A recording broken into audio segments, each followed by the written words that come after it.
welcome to my channel. I know it's been a while. I've just been adjusting to online school, and I've actually had a really great opportunity rise for me in the last few months. And so I've just been pretty busy, but I am back and I'm really excited for this video because it will actually be a 3-part series where I talk about Black women in healthcare. I decided to break it into 3 parts because there's just so much historical context and events that I physically could not fit into one video. But I've actually been working on this for a few months, but I just had to keep pushing off the filming date. But I am back and let's get started. For the first part in this series, I'll be talking about the history of healthcare and its treatment towards Black women. And then for the second part of the series, I'll be talking about how Black women are treated in healthcare today. And for the last part of this series, it will actually feature some of my family members because, fun fact, basically my entire family is in the medical field. My godmom is a midwife. Both my mom and stepmom are nurses. My cousins and my aunts are all in the medical field. And basically my family loves the medical world. I'm pretty sure all you guys have heard or seen someone say, what police officers do to Black men, doctors do to Black women. And I'm going to be honest with you, I really didn't understand it at first until I started talking to the Black women in my family who work in healthcare and doing some research. As per usual, I feel like the best way to fully understand something is by going back into history.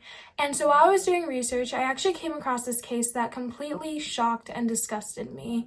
And I felt like this case could definitely connect to the next 2 videos in the series because even though it's not the origin of maltreatment towards Black women in healthcare, it definitely does highlight the problem. So let's talk about the father of modern gynecology.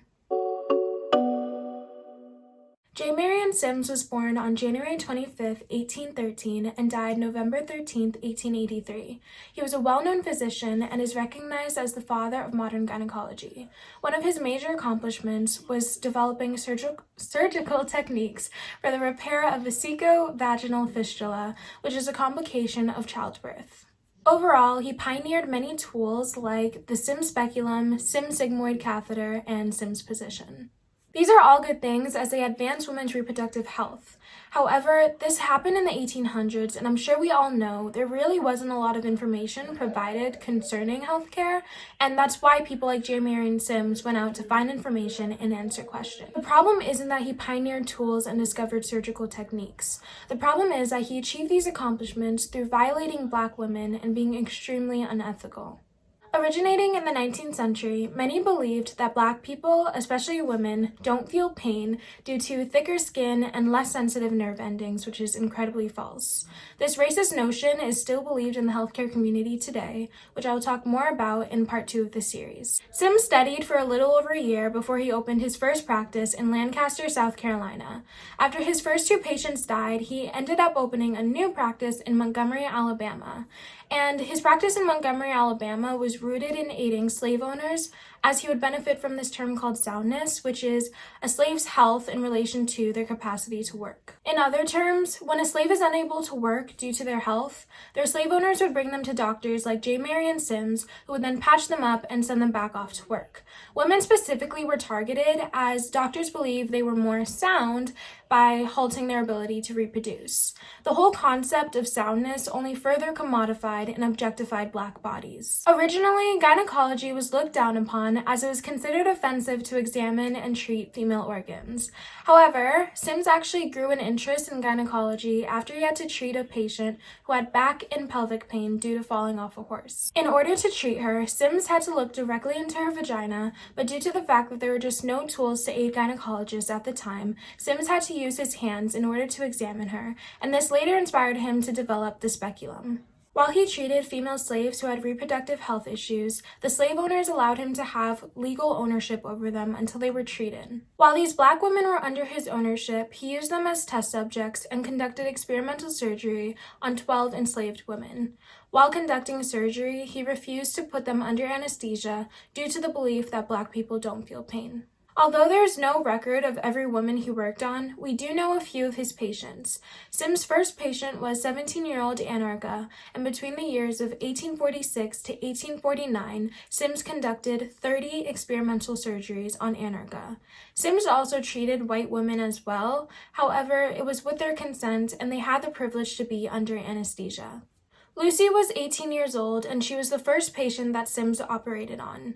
12 doctors watched as she was on her knees. Lucy almost died from a blood infection, but Sims continued to operate on her. And to make matters worse, in his autobiography, I'm just going to read a little excerpt from it. He's basically talking about the surgeries that he conducted and how none of the women ever felt pain and it was so successful, which is absolutely disgusting.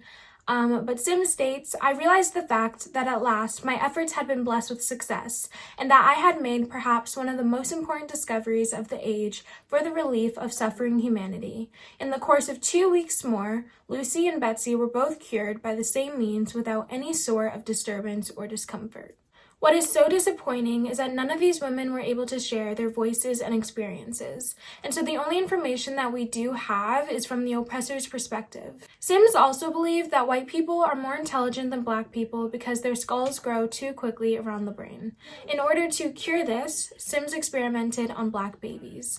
At one point, he used a shoemaker's tool in order to pry open the bones of the skull in order to treat trismus nascentium.